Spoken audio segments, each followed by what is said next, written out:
This is type 4 LMORT, almost 10 millimeter away from the root.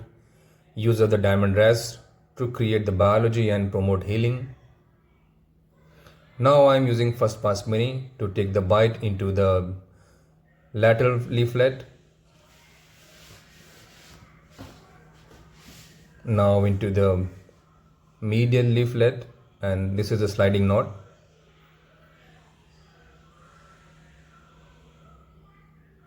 Fixing properly, and this completes my first stitch.